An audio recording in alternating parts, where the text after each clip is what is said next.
ಆತ್ಮೀಯ H16 news ಅರ್ಥಾತ್ ಹೇಸಿದ್ದಾರಮ್ಮಗೆ ಸ್ವಾಗತ. ನಾನು ನಿಮ್ಮವ MI ಅಥವಾ ಮಲ್ಲಪ್ಪ ಜೋತಾವರ್. ಅತ್ತೇರೆ ಟ್ರಂಪ್ ನೆತನ್ಯಾಹು ಬಯಸಿದ್ದೊಂದು, ಆದರೆ ಆಗ್ತಾ ಇರೋದು ಇನ್ನೊಂದು. 2-3 ದಿನದಲ್ಲಿ ಇರಾನನ್ನು ಅಂಜಿಸಿ ತಮ್ಮ ಕೈಗೆ ಆ ಎಣ್ಣೆಯನ್ನು ತಗೊಳ್ಬೇಕು ಅನ್ನುವಂಥ ಒಂದು ಮಹತ್ವಾಕಾಂಕ್ಷೆ, ದೊಡ್ಡ ಆಸೆ ನಮ್ಮ ಟ್ರಂಪ್ ಅವ್ರದ್ದು ಆಗಿತ್ತು. ದುರ್ದೈವ ಇವತ್ತು 8ನೇ ದಿನ ನಡೀತಾ ಇದೆ. ಅದರ ನೆಲೆ ಗೊತ್ತಾಗ್ತಾ ಇಲ್ಲ. ಇರಾನದ ನೆಲೆ, ಅದರ ಶಕ್ತಿ, ಅದರ ಯುಕ್ತಿ, ಅದರ ದಿಟ್ಟತನ ಗೊತ್ತಾಗ್ತಾ ಇಲ್ಲ. ಟ್ರಂಪ್ ಅವರು ವೆನೆಜುವೆಲಾದ ಅಧ್ಯಕ್ಷನ ಹಿಡ್ಕೊಂಡು ಬಂದು ಇಡೀ ದೇಶವನ್ನು ನಮ್ಮ ಕೈಲಿ ತೊಗೊಂಡಿದ್ರು ಅವರು. ಅದೇ ರೀತಿ ಖಮೇನಿ ಒಬ್ಬರನ್ನು ಹೊಡೆದು ಬಿಟ್ಟರೆ ಮುಗಿದೋಗ್ಬಿಡ್ತು, ನಾವು ವಿಶ್ವವನ್ನು ಗೆದ್ದೀವಿ ಅಂತೇಳಿ. ಆದರೆ ಅವರ ದುರ್ದೈವ, ಇಡೀ ಇರಾನಿನ ಪ್ರತಿಯೊಬ್ಬನೂ ಖಮೇನಿ ಆಗ್ತಾಯಿದ್ದ, ಪ್ರತಿಯೊಬ್ಬ ಸೈನಿಕರು ಖಮೇನಿ ಆಗ್ತಾಯಿದ್ದಾರೆ. ಇದು ರಾಷ್ಟ್ರೀಯವಾದ ತಪ್ಪು ಸರಿನೋ, ಡಿಕ್ಟೇಟರ್ದ್ದು ಧಾರ್ಮಿಕ ಅಂಧಾಭಿಮಾನೋ ಮತ್ತೇನೋ ವಿಶ್ಲೇಷಣೆ ಮಾಡ್ಬೋದು, ಇಲ್ಲಂತಲ್ಲ. ಆದರೆ ಇಡೀ ದೇಶ ಒಂದಾಗಿ ಇವತ್ತು ಅಮೇರಿಕೆ ಮತ್ತು ಇಸ್ರೇಲ್ನಿಂದಾಗಿ ಇರಾನ್ ಇವತ್ತು ಭಾಳಷ್ಟು ತೊಂದರೆಗಳು ಸಿಲುಕಾಯ್ಕೊಂಡ್ಬಿಟ್ಟಿದೆ. ಜಗದ ದೊಡ್ಡ ತೈಲನ್ನು ಅಂದರೆ ಎಣ್ಣೆಯನ್ನು ಸಪ್ಲೈ ಮಾಡುವಂಥ ದೇಶ ಇರಾನ್. 40-45% ಜಗತ್ತಿನ ಎಣ್ಣೆಯಲ್ಲಿ ಭಾಗವನ್ನು ಪಡೆದಂಥ ಇದು ಇವತ್ತು ತನ್ನ ಎಣ್ಣೆನ ತಾನು ಮಾರಲಾರ ಸ್ಥಿತಿ ಬರುವಂಥ ಪರಿಸ್ಥಿತಿಯಿಂದ ತಂತ ಉಳಿಸ್ಕೊಳ್ಳಿಕ್ಕೆ ಹತ್ತದನ. ಇದರಲ್ಲಿ ಇರಾನ್ ಇನ್ನೂ ಯಶಸ್ವಿ ಆಗ್ತದನ, ಅದು ಬೇರೆ ವಿಷಯ. ಸ್ವತಂತ್ರವಾದ ಮೀಡಿಯಾಗೆ ಬೇಕಾಗಿರುವುದು ಸ್ವತಂತ್ರ ಧ್ವನಿ. ಆ ಸ್ವತಂತ್ರ ಧ್ವನಿ ಉಳಿಸಲು ನೀವು ಮಾಡಬೇಕಾದದ್ದು ಇಷ್ಟೇ. ಅದೇನಪ್ಪಾ ಅಂತಂತಂದ್ರೆ, ನಿಮ್ಮ ಕೈಲಾದಷ್ಟು ಸಹಾಯ ಈ ಚಾನಲ್ಗೆ ಮಾಡಿ ಹಾಗೂ ನಿಮ್ಮ ಧ್ವನಿಯನ್ನು ಕಾಪಾಡಿಕೊಳ್ಳಿ. ಆದರೆ 7-8ನೇ ದಿನಕ್ಕೆ ಬಂದೈತಿ ಇವತ್ತಿಗೂ ಸಹಿತ ಅನಿವಾರ್ಯವಾಗಿ ಟ್ರಂಪ್ ಅವ್ರು ಮಾತುಕತೆ ಕರಿತಾ ಇದ್ದಾರೆ ವಿನಃ ಇರಾನ್ ಅಲ್ಲ ಅನ್ನೋದು ನಾವು ಗಮನಿಸಬೇಕಾಗಿದೆ ಇಲ್ಲಿ. ಯಾಕಂದ್ರೆ ಭಾಳ ಎಚ್ಚರಿಕೆಯಿಂದ ವಿಷಯನ ವಿಚಾರ ಮಾಡಬೇಕಾಗಿದೆ. ಎಂಥ ಟ್ರಂಪ್ ಭಾರತಕ್ಕೆ ಆಜ್ಞೆ ಮಾಡಿದ್ದ, no purchasing from the Russia that crude oil ಆಜ್ಞೆ ಮಾಡಿಬಿಟ್ಟಿದ್ದ. ತೊಗೊಳಂಗಿಲ್ಲಪ್ಪ, ನಾಟ್ ನೀ ಏನು ತೊಗೊಂಡ್ರು ವೆನೆಜುವೆಲಾ ತೊಗೊಳ್ಬೇಕಂತ ಮೋದಿ ಅವ್ರು ಹೇಳಿಬಿಟ್ಟಿದ್ರು. ಮೋದಿ ಅವ್ರು ತಂಡ ಹೊಡೆದ ಮೌನ ಆಗಿದ್ರು. ಮೌನ, ಎಲ್ಲದಕ್ಕೂ ಮೌನ. ಅದಕ್ಕೆ ಅದು ನಮ್ಮ BJPಗೆ ಹೇಳ್ಬೋದು, ಇಲ್ಲ ಅದೊಂದು ತಂತ್ರ ಅಂತೇಳಿ. ಆಯ್ತು ಹೇಳ್ರಿ, ಏನು ತಪ್ಪಿಲ್ಲ. ಆದರೆ ಲೋಕದ ಮುಂದೆ ಅವ್ರು ಹೆಂಗೆ ಕಂಡ್ರಪ್ಪ ಅಂತಂದ್ರೆ ಒಬ್ಬ ನಿರ್ವೀರ್ಯ ವ್ಯಕ್ತಿ ಏನು ಅನ್ನೋ ಕಂಡ್ರು. ಯಾಕಂದ್ರೆ ನಾವು ಸಾರ್ವಭೌಮತ್ವವನ್ನು ಹೊಂದಿದಂಥ ರಾಷ್ಟ್ರದವರು, ಇದನ್ನು ನಾವು ತಿಳ್ಕೊಬೇಕಾಗ್ಯದ. ನಮ್ಮ ದೇಶದ ಅರ್ಥನೀತಿ ಆಗಿರ್ಬೋದು, ವಿದೇಶ ನೀತಿ ಆಗಿರ್ಬೋದು, ಇನ್ನೊಂದಾಗಿರ್ಬೋದು, ನಾವು ನಿರ್ಧಾರ ಮಾಡಬೇಕು. Why are Republicans. ಅದರ ದುರ್ದೈವ ಇವತ್ತು ಅಮೇರಿಕೆ ಮುಂದೆ ನಾವು ಡೊಗ್ಗುವಂಥ ಪ್ರಸಂಗ ಮಾಡ್ತೀವಿ. ಅವ್ರು ಹೇಳ್ತಾರಂತೆ ಮಾತ್ರ ಹೇಳ್ತಾ ಇಲ್ಲ. ನಾವು ರಾಹುಲ್ ಗಾಂಧಿ ವಿರೋಧಕ್ಕಾಗಿ ವಿರೋಧ ಮಾಡ್ತಾ ಇರ್ಬೋದು, ವಿರೋಧ ಪಕ್ಷದವರು ಇವ್ರು ದೋಷಗಳು ಹೇಳುವಂಥದ್ದು ಅವ್ರ ಕೆಲಸ, ಅದ್ರಲ್ಲಿ 2 ಮಾತಿಲ್ಲ, ಮಾಡಲಿ ಅವ್ರು ಸರಿ ಅಂತ ನಾವು ಹೇಳ್ತಾ ಇಲ್ಲ. ಆದರೆ ನಮ್ಮ ದೇಶದ ನಾವು ನಿರ್ಧಾರ ತಗೋಬೇಕಲ್ರಿ. ಅವ್ರು ಹೇಳಿದ ತಕ್ಷಣ ಬಿಟ್ಟುಬಿಡೋದು, ಇಲ್ಲಿ ಖರೀದಿ ಮಾಡೋದು. ಯುರೋಪಿಯನ್ ಯೂನಿಯನ್ ಅದು ದೊಡ್ಡ ಸಂಘಟನೆ, ಅದ್ರ ಜೊತೆ ಜೀರೋ ಟ್ಯಾರಿಫ್ ಇಬ್ಬರದ್ದು, ಇದು ಸಮಾನತೆ. ಇಲ್ಲೇ ನಾವು ಅಮೇರಿಕಾಗೆ ಮಾರೋದಾದ್ರೆ 18% ಟ್ಯಾರಿಫ್ ಅದ್ರ ಮೇಲೆ ಹೇಳ್ತಾರೆ ಅವರು, ಅದು ನಾವು ಕೊಡಬೇಕು. ನಮ್ಮಂತ ಪರ್ಚೇಸ್ ಮಾಡಬೇಕಾದ್ರೆ ಜೀರೋ.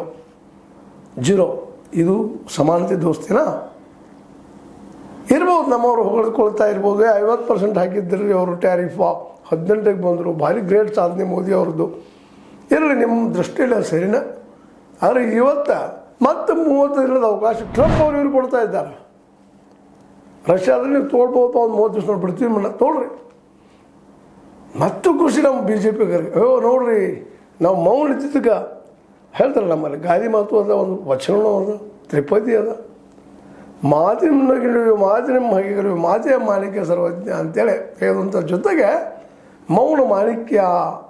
ನೋಡ್ರಿ ಇವತ್ತು ಮೌನದ ನಾವು ಗೆದ್ದೀವಿ ಅಂತ ಹೇಳ್ತಾ ಇದ್ದಾರೆ. ಮಾತಾಡೋಕ್ಕಿಂತಲೂ ಮೌನ ಇರಬೇಕು ಅನ್ನುವಂಥ ಮಾತು. ಮೌನ ಬಂಗಾರ. ಅಡ್ಡಿಲ್ಲ, ನಿಮ್ಮ ಮಾತು ಸರಿನಾ, ಅದು ಒಂದು ಹಂತದವರೆಗೆ. ಆದರೆ ಈ ಸಂದರ್ಭದಲ್ಲೇ ರಾಷ್ಟ್ರದ ಸಾರ್ವಭೌಮತ್ವದ ಇಲ್ಲ. ನಾವು ಸ್ವಂತ ನಿರ್ಧಾರಿಲ್ಲ. ಅಮೇರಿಕದವ್ರು ಹೇಳಿದಾಗ 30 ದಿವಸ ತೊಗೊಳ್ಳೋದು, ಮತ್ತು 30 ದಿವಸ ಆದಮೇಲೆ ಮತ್ತೆ ಟ್ಯಾರಿಫ್. ಅಷ್ಟರೊಳಗೆ ಅದು ಅಮೇರಿಕ ಎಲ್ಲಿ ಬರ್ತದೋ ಏನೋ ಗೊತ್ತಿಲ್ಲ.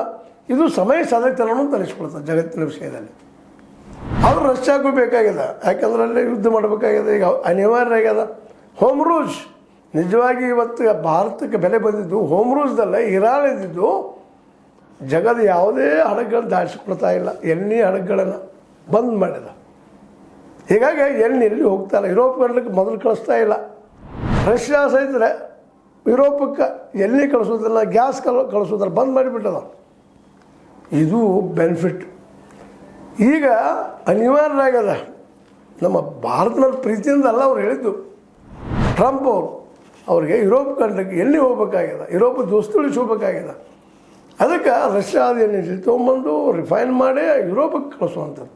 ಮತ್ತು ನಾವು ಅಮೇರಿಕ ಮಾದರಿ ಕೇಳ್ತಾ ಇದ್ದೀವಿ. ಇಲ್ಲಿ ಇದು ನಮ್ಮ ಸಾಧನೆ ಅಂತ ಅನ್ನಿಸ್ತದಲ್ಲ, ಇದು BJPಗೆ ಹೇಳ್ಬೇಕಪ್ಪ ಇದನ್ನು, ಅದು ಅವ್ರಿಗೆ ಬಿಟ್ಟ ವಿಷಯ. ಆದರೆ ನಾವು ಈಗಲೂ ಸಹಿತ ಅಮೇರಿಕೆ ಹೇಳಿದಂಗೆ ಕೇಳ್ತಾ ಇದ್ದೀವಿ. 30 ದಿನದಲ್ಲಿ ಬೇಕಾದ ಆಗ್ಬೋದು, ಗೆಲ್ಬೋದು, ಸೋಲ್ಬೋದು ಟ್ರಂಪ್ ಅವರು. ಇರಾನ್ ಗೆಲ್ದಂತ ಹೇಳ್ತಾ ಇಲ್ಲ, ಇಲ್ಲ ಅದರ ಅವಶ್ಯಕತೆ ನನಗಿಲ್ಲ, ನನ್ನ ಡ್ಯೂಟಿ ಅಲ್ಲ ಅದು, it is not my duty. ಆದರೆ ಈಗ ಅಮೇರಿಕ ಹೇಳ್ತದೆ ಅಂತೇಳಿ 30 ದಿನದವರೆಗೆ ರಷ್ಯಾದಿಂದ ನಾವು ಎಣ್ಣೆ ತರಿಸ್ಕೊಳ್ಳೋದು. ರಷ್ಯಾನು ಬುದ್ಧಿವಂತದ, ಹಿಂದಿನಷ್ಟು ಕಡಿಮೆ ರೇಟದಲ್ಲಿ ಮಾರ್ತಾ ಇಲ್ಲ ತನ್ನ ಎಣ್ಣೆಯನ್ನು, ತಾನು ಲಾಭ ಮಾಡ್ಕೊಳ್ಳಿಕ್ಕತ್ತದ, ನೀನು ಮಾಡ್ಕೊಳ್ಳಪ್ಪ ಅಂತ ಹೇಳುವಂಥದ್ದು. ಅವ್ರಿಗೆ ಮಿತ್ರರು ಬೇಕಲ್ರಿ ಒಬ್ಬರು, ಅಲ್ಲೂ ಇಂಟೆಲಿಜೆನ್ಸ್ ಅದ. ರಷ್ಯಾ ಅದು ನಮ್ಮದಲ್ಲ. Russian Putin has nice intelligence. ನಾವು ಇದ್ದಂತ ಏನು ಮಾಡಿದಪ್ಪ ಅಂತಂದ್ರೆ, ಈಗ ನಮಗೆ ಎಣ್ಣೆ ಮಾರ್ತಾನೋ ನಾವು ಯುರೋಪಿಗೆ ಕಳಿಸೋ ರಿಫೈನ್ ಮಾಡಿ. ಮೊದಲಷ್ಟು ಉಳಿದ್ರೆ ನಮಗೆ ಎಣ್ಣೆ ಇಲ್ಲೇ ಮೊದಲು 30% ಉಳಿತಾ ಇತ್ತು, ಉಳಿದು ಎಲ್ಲದಕ್ಕಿಂತ ಇವತ್ತಿಲ್ಲ, ಒಂದಿಷ್ಟು ತುಟ್ಟೇನ ಆದರೂ ಸಮಾಧಾನ ಎಣ್ಣೆ ಸಿಗ್ತದಪ್ಪ ನಮಗಂತೇಳಿ. ಯಾಕೆ ನಮಗೆ ಬೇಕಾದಷ್ಟು ಇಟ್ಕೊಂಡು ನಾವು ಮಾರ್ತೀವಲ್ಲ, ಇದೊಂದು ಏನೋ ಮೌನಕ್ಕೆ ಸಿಕ್ಕಂಥ ಜಯ ಅಂದರೂ ಸಹಿತ ನಾವು ಈಗಲೂ ಸಹಿತ ಅಮೇರಿಕೆಯ ಏನಪ್ಪ ಅಂತಂದ್ರೆ 1900 ಅಡಿಯಲ್ಲಿ ನಾವಿದ್ದೀವಿ. ಟ್ರಂಪ್ ಏನು ಹೇಳ್ತಾರೆ ಅದು ಎಲ್ಲ ನಾವು ನೋಡ್ತಾ ಬಂದೀವಿ. ಅದ್ರ ಬಗ್ಗೆ ಮತ್ತು ರೆಫರ್ ಮತ್ತು ಹೇಳೋ ಅವಶ್ಯಕತೆ ಇಲ್ಲ. ಟ್ರಂಪ್ ಹೇಳೋದು ನಾವು ಕುಣಿತಾ ಇದ್ದೀವಿ, ಕಾರಣ ನಮ್ಮ ಆರ್ಥಿಕ ಅಭದ್ರ ಆಗಿಬಿಟ್ಟಿವಿ, ಪೂರ್ತಿ ಸೋತು ಹೋಗಿಬಿಟ್ಟಿದ್ವಿ. BJPಗೆ ಎಲ್ಲದರಲ್ಲೂ ನಮ್ಮ ಪರ ಮಾತಾಡ್ತಿರ್ಬೋದು, ಮಾತಾಡ್ಕೊಳ್ಳಿ, ನೀನು ತಪ್ಪಿಲ್ಲ. ತಮ್ಮ ನಾಯಕರ ಬಗ್ಗೆ ಒಳ್ಳೆಯ ಅಭಿಪ್ರಾಯ ಮೂಡಿಸ್ಲವು. ಆದರೆ ವಸ್ತುಸ್ಥಿತಿ ಇದು. ಅದೇ ಕಾಲಕ್ಕೆ ಕಾಂಗ್ರೆಸ್ ದಾಳಿ ಮಾಡ್ತದ. ಕಾಂಪ್ರಮೈಸ್ಡ್ ಮೋದಿ, ಸರೆಂಡರ್ ಮೋದಿ ಅಂತ ಟೀಕೆ ಮಾಡ್ತಾಯಿದೆ. ಅದು ಅವ್ರ ದೃಷ್ಟಿಯಿಂದ ಸರಿ, BJP ಅವ್ರ ದೃಷ್ಟಿಯಿಂದ ಸರಿ. ಅದು ನಾವು ಜನಸಾಮಾನ್ಯ ತಿಳ್ಕೊಬೇಕಾಗಿದ್ದೇನಪ್ಪ ಅಂದ್ರೆ, ಇವತ್ತಿಗೂ ಸಹಿತ ನಮ್ಮ ಸ್ವತಂತ್ರವಾದಂತಹ ನಮ್ಮದೇನಪ್ಪ ಅಂತಂದ್ರೆ ವಿದೇಶಾಂಗ ನೀತಿ ಇಲ್ಲ. ಟ್ರಂಪ್ ಅವ್ರು ಏನು ಹೇಳ್ತಾರೆ ಅದೇ ರೀತಿಯಾಗಿ. ಯಾಕಂದರೆ ದುಡ್ಡೇ ದೊಡ್ಡಪ್ಪ. ಅಮೇರಿಕೆ ಜೊತೆಗೆ ನಮ್ಮೆಲ್ಲ ಇಲ್ಲಿ ಕಾರ್ಪೊರೇಟ್ಗಳ ಸಂಬಂಧ, ಕಾರ್ಪೊರೇಟ್ಗಳು ಗೊತ್ತು ಯಾರು, ಅದಾನಿ, ಅಂಬಾನಿ, ಇನ್ನೂ ಅನೇಕರು ಬರ್ತಾರೆ, ಚೌಕ್ಷಿ ಅಂತೇಳಿ ನೂರಾರು ಜನ. ಇವರೆಲ್ಲರೂ ಅಮೇರಿಕ ಜೊತೆಗೆ ನಮ್ಮ ಸಂಬಂಧ ಇಟ್ಟಿದ್ದಕ್ಕಾಗಿ ಇವತ್ತು ಈ ಕಾರ್ಪೊರೇಟ್ಗಳ ಮೇಲೆ ಇಡೀ ನಮ್ಮ ದೇಶದ ಅರ್ಥವ್ಯವಸ್ಥೆ ನಿರ್ಮಿಸಲಿಕ್ಕೆ ಹೊರಟಂತಹ ಮೋದಿಯವರು ಅನಿವಾರ್ಯವಾಗಿ ಅಮೇರಿಕ ಹೇಳಿದಂಗೆ ಕೇಳುವಂಥ ಪರಿಸ್ಥಿತಿ. ಜೊತೆಗೆ ಇಲ್ಲೂ ಸಹಿತ ಇರಾನ್ ಉಪಕಾರ ಮಾಡಿದ್ರೆ ಇಂಡಿಯಾಕ್ಕೆ, ಭಾರತಕ್ಕೆ. ಏನಂದ್ರೆ ಹಾರ್ಮೋಸ್ ಜಲಸಂಧಿ ಇದೇನು ಹಡಗುಗಳು ದಾಡ್ತಾವ ಯುರೋಪಿಂದ ಏಷ್ಯಾದಿಂದ ಯುರೋಪಕ್ಕೆ ಹಾದಿ ಬಂದ್ ಮಾಡೋಕೆ ಕೂತ್ಬಿಟ್ಟಿದ. ಅಲ್ಲಿ ಅದು ಪ್ರಬಲವಾಗಿ ತನ್ನ ಶಸ್ತ್ರಾಸ್ತ್ರ ಕೂತದ. ಅಲ್ಲಿ ಅಮೇರಿಕ ದಾಡ್ತಾ ಇಲ್ಲ, ಇಸ್ರೇಲ್ ದಾಡ್ತಾ ಇಲ್ಲ, ಕೇವಲ ರಷ್ಯಾದ ಹಡಗುಗಳು ಮಾತ್ರ ದಾಡ್ತಾ ಇದ್ದ. ರಷ್ಯಾ ಮತ್ತು ಚೈನಾ ಅವುಗಳು ತಮ್ಮ ಜೊತೆಗೆ ಕೂಡಿಸಿಕೊಂಡದ. ಹೀಗಾಗಿ ಇವತ್ತು ಸಹಿತ ನಮಗೆ ಲಾಭ ಆಗಿದ್ದು ಇರಾನದಿಂದ ವಿನಃ ಟ್ರಂಪ್ ಅವರಿಂದ ಅಲ್ಲ. ಟ್ರಂಪ್ ಅವರು ಕೇವಲ ಆಜ್ಞೆಯನ್ನು ಮಾಡಿದ್ದಾರೆ, ಮೋದಿ ತೊಗೊಳ್ರಂತೇನೋ ಉಪಕಾರ ಮಾಡಿದ್ದಾರೆ. ಹಂಗೆ ತೊಗೊಳ್ತಾರೆ, ನಮಗೆ ಪ್ರಶ್ನೆ ಬೇರೆ ಬೀಳ್ತಿರಲಿಲ್ಲ. ಆದರೂ ಉಪಕಾರ ಮಾಡಿದ್ದಾರೆ. ಅದರಲ್ಲೂ ಒಂದು ದಿಗ್ವಿಜಯ ಅಂತ ಹೇಳೋದು ಹೇಳ್ಕೊಂಡ್ರೆ ಅದಕ್ಕೆ ಯಾರೇನು ಹೇಳೋಕ್ಕೆ ಸಾಧ್ಯ ಇಲ್ಲ. ಇದಕ್ಕೆ ಇವತ್ತಿಗೂ ಸಹಿತ ಏನಾದರೂ ನಾವು ರಷ್ಯಾದಿಂದ ಎಣ್ಣೆಯನ್ನು ಪಡ್ಕೊಳ್ತಾ ಇದ್ದೀವಿ ಅಂತಂದ್ರೆ, ಪಡ್ಕೊಳ್ಳೋಕೆ 30 ದಿನ ನಮ್ಮ ಅವಕಾಶಕ್ಕಿದ್ದಂದ್ರೆ ಅದು ಅಮೇರಿಕ ಹೇಳಿದಾಗ ಈ ಒಂದು ರಷ್ಯಾದಿಂದ ಅದಕ್ಕೆ ಉಪಕಾರ ಮಾಡಿದ್ದು ಇರಾನ್. ಇದನ್ನು ನಾವು ಮರಿ ಕೊಡೋದು. ಆದರೂ ಇಲ್ಲಿವರೆಗೆ ನಮ್ಮ ಮೋದಿಯವರು ಖಮೇನಿ ಒಬ್ಬ ರಾಷ್ಟ್ರದ ನಾವು ಯಾರೂ ಇರಲಿ, ಮೂಲಭೂತವಾದಿ ಅದನೋ ಡಿಕ್ಟೇಟರ್ ಅದನೋ ಮತ್ತೇನೋ ಅದನೋ ಗೊತ್ತಿಲ್ಲ, ಆ ರಾಷ್ಟ್ರದ ಹೆಡ್ ಸತ್ತಾಗ ಒಂದು ಅಟ್ಲೀಸ್ಟ್ ಕಂಡೋಲೆನ್ಸ್, ದುಃಖದ ಒಂದು ಮಾತನ್ನು ಹೇಳಬೇಕಾಗಿತ್ತು, ಮಾತಾಡಿಲ್ಲ. ಈಗೇನೋ ಮಾಡ್ತಾಯಿದ್ದಾರೆ ಕಾಂತದ ನೋಡೋಣ, ಒತ್ತಡ ಬಂದಾಗ ಹಂಗಾಗಬಾರ್ದಾಗಿತ್ತು. ಏನೋ ಆಗಲಿ, ಈ ಮುಂದಿನ ದಿನದಲ್ಲಿ ಅಮೇರಿಕ ಗೆಲ್ಬೋದು, ಇಸ್ರೇಲು ಗೆಲ್ಬೋದು, ಯಾಕಂದ್ರೆ ಸ್ಟ್ರಾಂಗ್ ಇದ್ದಾರೆ. ಇವತ್ತು ಅದ ಮಾನಸಿಕ ಸ್ಥಿತಿ ಅದ. ಆದರೆ ಮೊದಲು ಅಂದ್ಕೊಂಡಂಗೆ ಈಗಿಲ್ಲ.